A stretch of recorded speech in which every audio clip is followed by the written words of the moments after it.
Episode की शुरुआत में दिखाते हैं कि मोया फैंग का सारा खाना खाकर बॉल बनकर लुढ़क गई होती है, जिससे अब वो चल भी नहीं पा रही होती है और कह रही होती है कि अब मुझसे और नहीं खाया जा सकता है।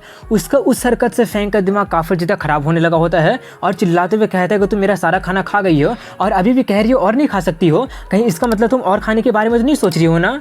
तभी मोया उसी के बेड पर सोने के लिए चली जाती है, जिससे फैंग और ज़्यादा गुस्सा हो जाता है। तभी हानियो फैंग का बर्तन धोने में हेल्प करने के लिए कहती है, जिसमें फैंग उसे मना करने की कोशिश तो करता है, लेकिन वो ये बोलकर मना लेती है कि तुमने हमें डिनर ट्रीट किया है इसलिए मैं इतना तो कर ही सकती हूँ। ये बोलकर वो दोनों बर्तन धोकर कुछ बातें करने लगते हैं। वो लोग बातें कर ही रहे होते हैं कि तभी उन्हें मोया की खर्राटे सुनाई देने लगी होती है, जो सुनकर फैंग कहता है क्या वो पिगलेट है, खाकर इतनी जल्दी कैसे सो सकती है। वो देखकर हानियो पूछती है अब हमें क्या करना चाहिए, वो तो सो गई है। फैंग अपना सर पर हाथ मारते हुए कहता है क्या उसे पता नहीं है कि दूसरे के घर में गेस्ट के जैसे वो आई है। इतना बोलकर वो हानियो से कहता है कि तुम उसे वैसे ही छोड़ दो, जब वो जाग जाएगी तो मैं उसे भेज दूंगा। इसके लिए हानियो उसे थैंक्स बोलकर अपने रूम में जाते हुए कचरा फेंकने के लिए लेकर जाती है। उसका जाने के बाद फैंग आराम से सोते हुए कहता है कि अब फाइनली अब मैं आराम से आराम कर सकता हूँ। अकेले रहने में कितना मज़ा आ रहा है, मैं जितना रात चाहे उतना रात भर जाग के गेम खेल सकता हूँ। अब मुझे मेरे पेरेंट्स का प्रैंक का भी चिंता करने का कोई ज़रूरत नहीं है। हालांकि मुझे कभी कभी थोड़ा सा अकेलापन लगता है, लेकिन मज़ा भी तो बहुत ही आ रहा है। ये सब वो सोच ही रहा होता है कि तभी उसे डोरबेल बजने की आवाज़ सुनाई देती है, जो सुनकर वो कहता है कहीं हानियो कुछ भूल तो नहीं गई है ना। ये बोलकर वो जाकर दरवाज़ा खोलता है तो सामने में शर्माई नाइशियांग को पाता है, जो कि काफ़ी ज़्यादा एम्बैरस होते हुए उससे पूछती है कि क्या मैं कुछ दिन यहाँ पे रह सकती हूँ। और अब इसी के साथ सुबह में क्या होता है, सीन फ्लैशबैक में चला जाता है, जहाँ पर नाइशियांग धमाके से आराम से सो रहे अपने बेड पर से नीचे गिर जाती है। इसलिए वो जल्दी से उठकर अपने शॉट लेकर जाते हुए पूछने लगी होती है कि क्या हो गया। मेशो कहते मिलेडी बहुत ही बुरा हो गया है। ये बोलकर वो किचन का हालत दिखाते हुए कहती है कि किचन ब्लास्ट हो गया है। वो पूछते ये सब कैसे हो गया। मेशो बताती है मुझे लगता है कि नाइट्रोग्लाइसरीन जिसका कि कुकिंग के लिए यूज होता है जरूर वो लीक हो गया होगा। ये सुनकर नाइशियांग उससे कहती है कि किचन का यूज करते वक्त थोड़ा सा ध्यान रखा करो, सेफ्टी रेगुलेशन को वायलेट मत करो। ये बोलकर वो सोचती है आखिर ये नाइट्रोग्लाइसरीन है क्या। वहीं पर ये सुनकर वो कहते हैं कि आपका टॉलरेंस के लिए थैंक्स, लेकिन अब जबकि एक्सप्लोजन हो गया है तो आपको मूव आउट होना पड़ेगा। ये सुनकर नाइशियांग थोड़ी सी कंफ्यूज होते हुए पूछती है कि सिर्फ किचन ही तो ब्लास्ट हुआ है ना, और घर तो पूरी तरह से ठीक है, इसलिए मुझे मूव आउट होने की ज़रूरत क्या है। वो कहते हैं कि बिल्कुल भी सेफ नहीं है, मेशियांग को हॉस्पिटल जाना होगा और मुझे उसका ख्याल रखना है, इसीलिए मैं आपको घर में प्रोटेक्ट नहीं कर पाऊंगी। उस एक्सप्लोजन से घर में बहुत ही बड़ा छेद हो गया है, जिससे कोई भी विलन घर में आ सकता है। नाइशियांग कहते हैं कि हम लोग चौथे फ्लोर पर रहते हैं, इसलिए मुझे नहीं लगता कि कोई यहाँ पर आ पाएगा। मेशो फिर भी उससे कहते हैं शायद कोई ईगल अटैक कर देगा। नाइशियांग अपना शॉट दिखाते हुए कहती है अगर वो आ जाएगा तो मैं उसको टुकड़े टुकड़े कर दूंगी। वो सब सुनकर मेशो का दिमाग काफ़ी ज़्यादा खराब होने लगता है, लेकिन वो फिर भी किसी तरह से नाइशियांग को बेवकूफ़ बनाकर मूव आउट करने के लिए मना ही लेती है। इसलिए नाइशियांग कहते हैं कि ठीक है, जब तक किचन ठीक होगा मैं कुछ दिन होटल में रह लूँगी। मेशो कहते हैं मुझे नहीं लगता कि ये अप्रोप्रिएट होगा मिलेडी। वो पूछते हैं वो कैसे। मेशो उसे बताते हैं कि जरा सोचिए, आप एक लड़की को होटल में से आते हुए और जाते हुए देखते हैं, और अगर आप उससे पूछ लेते हैं कि वो क्या कर रही है, तो अगर वो अपने किचन का ब्लास्ट होने वाला बात बताएगी तो आपको लगता है कि आप उस पर विश्वास कर लेंगे। उसकी बातों सुनकर नाइशियांग काफ़ी ज़्यादा शर्माते हुए कहने लगी होती है कि ये जरूर एक एक्सक्यूज होगा, वो जरूर वहाँ पर अपने बॉयफ्रेंड के साथ करने गई होगी। ये सब बोलकर वो सर में से पानी पानी होने लगती है। उसका वैसा हालत देखकर मेशो उससे कहते हैं कि देखिए कोई भी आपका कहानी पर विश्वास करेगा ही नहीं। इतना बोलकर वो उसके करीब जाकर कहते हैं कि मिलेडी आप डिसिप्लिनरी कमेटी के हेड है, अगर कोई आपको होटल में से आते हुए और जाते हुए देख लेता है तो आपके बारे में डिस्गस्टिंग रूमर्स फैलना शुरू हो जाएगा, जिससे स्कूल में आपका रेपुटेशन बर्बाद हो जाएगा और उसके बाद कोई भी आपका बात सुनेगा ही नहीं।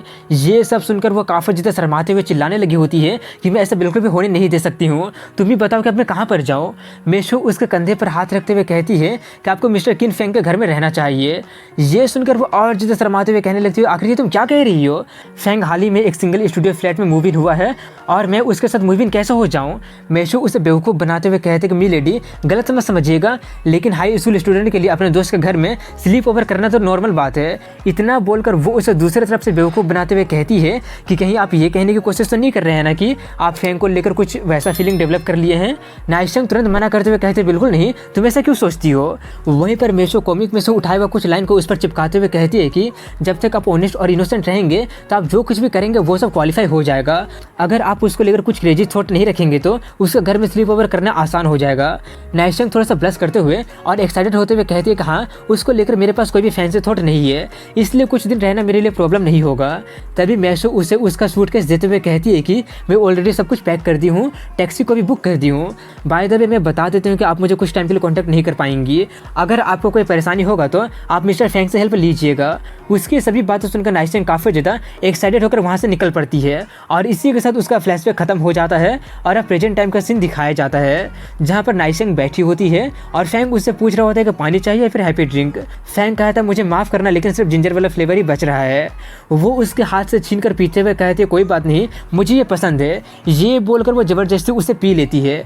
उसका वैसा हालत देखकर फेंग उससे कहता है कि मैं तुम्हारी मिजरेबल हालत को देख सकता हूँ, अगर ये तुम्हें सच में पसंद नहीं है तो कह दो, तुम्हें ये सब अपने एक्शन से प्रूव करने की जरूरत नहीं है। उसके मुंह से लव वर्ड सुनकर नाइसेंग का दिल जोरों से धड़कने लगता है और वो काफ़ी ज़्यादा फ्लैशलाइट होने लगती है। वहीं पर फेंग अपने बात को पूरा करते हुए कहता है कि हाँ मेरा मतलब जिंजर फ्लेवर से है, तुम्ही ने तो कहा कि वो तुम्हें काफ़ी पसंद है ना। हैप्पी ड्रिंक के बारे में सुनकर वो थोड़ी सी निराश हो जाती है और काफ़ी ज़्यादा एम्बेरस होते हुए अपने मन में चिल्लाने लगी होती है कि आखिर ये सब मैं क्या सोच रही हूँ। तभी फेंग उससे कहता है कि अब मुझे बताओ कि तुम मेरे घर में क्यों रहना चाहती हो, तुम तो स्कूल को डॉर्मेट्री में रहा करती थी ना। नाइसेंग उसे सभी बातें बताते हुए कहती है कि मेशो और मैसेंग के आने से मैं ऑलरेडी डॉर्मेट्री को छोड़कर एक जगह रेंट लेकर रह रही थी। मैं यहाँ पर इसलिए रहने के लिए बोल रही हूँ क्योंकि मेरा घर का किचन ब्लास्ट हो गया है। जिस नाइट्रोग्लाइसरीन की यूज मेशो कुकिंग के लिए करती थी वो लीक हो गया था। उसकी बातें सुनकर फेंग सोचता है कि ये नाइट्रोग्लाइसरीन क्या है। वो दोनों ही केमिस्ट्री में मोरन होते हैं इसलिए उन्हें कुछ पता होता ही नहीं है। नाइट्रोग्लाइसरीन काफ़ी ज़्यादा एक्सप्लोजिव होता है इसलिए उसका यूज कुकिंग के लिए किया जाना ही नहीं चाहिए। वो लोग बातें कर ही रहे होते हैं कि तभी उन दोनों बहनों को दिखाते हैं जो लोग बीच पर मजे कर रहे होते हैं। जहाँ पर मेशेंग पूछती है कि क्या लेडी सिर्फ को नाइट्रोग्लाइसरीन का सच्चाई के बारे में पता तो नहीं चल जाएगा ना। मेशो कहते बिल्कुल भी नहीं क्योंकि एग्जाम कुछ महीने पहले खत्म हो चुका है और उसके बीच में स्पोर्ट्स फेस्टिवल भी आ गया था, इसलिए मुझे लगता है कि दोनों लेडी सिर्फ और किनफेंग केमिस्ट्री क्लास में पढ़ा हुआ सब कुछ भूल गए होंगे। मेशेंग पूछते कि यह पहली बार है कि वो किसी दोस्त के घर में स्लीप ओवर करने के लिए गई है, इसलिए क्या ये ठीक है कि हम दोनों में से कोई भी उसके साथ नहीं गए हैं। ये सुनकर मेशो कुछ कह ही नहीं पाती है। इसके बाद फिर से फेंग लोगों को दिखाते हैं जहाँ पर उन दोनों के बीच में माहौल काफ़ी ज़्यादा ऑकवर्ड साइलेंस हो गया होता है जिससे नाइसेंग काफ़ी ज़्यादा पैनिक करने लगी होती है, लेकिन वो खुद को किसी तरह से शांत करते हुए टॉपिक के बारे में सोचने लगती है जिससे वो लोग कुछ बातें कर सके। लेकिन इन्हीं सब के बीच में उसकी नज़र सो रहे मोया पर चली जाती है जिससे देखकर उसका दिमाग काफ़ी ज़्यादा खराब हो जाता है और वो अपना शॉट निकालकर उससे पूछने लगी होती है कि आखिर वो तुम्हारे बेड पर क्यों सो रही है। फेंग उसे शांत करते हुए कहता है कि तुम्हारी जानकारी के लिए मैं तुम्हें बता देता हूँ कि मैंने ऐसा वैसा कुछ भी नहीं किया है। मोया और हानियो लंच के लिए यहाँ पर आए थे जिससे मोया कुछ ज़्यादा खाली है और अगर तुम्हें विश्वास नहीं हो रहा है तो नेक्स्ट डोर में मौजूद हानियो से तुम कंफर्म कर सकती हो। ये सुनकर वो थोड़ी सी शांत होकर पूछती है कि क्या तुम सच बोल रहे हो। फेंग कहता ऑफकोर्स मैं तुमसे झूठ क्यों बोलूँगा, हम दोनों दोस्त हैं ना। ये सुनकर वो थोड़ी सी हैरान होते हुए पूछती है क्या हम दोनों दोस्त हैं। ये बोलकर वो अपने सर पर हाथ रखते हुए सोचने लगती है कि मैं सच में काफ़ी ज़्यादा ऑफुल पर्सन हूँ, मैं उस पर शक कैसे कर सकती हूँ। मुझे अपने दोस्त पर शक नहीं करना चाहिए था बल्कि विश्वास करना चाहिए था। ये सब वो सोच रही होती है कि तभी उसे कुछ रियलाइज होता है और वो उससे पूछते वेट हम दोनों दोस्त लेकिन कब से बन गए हैं।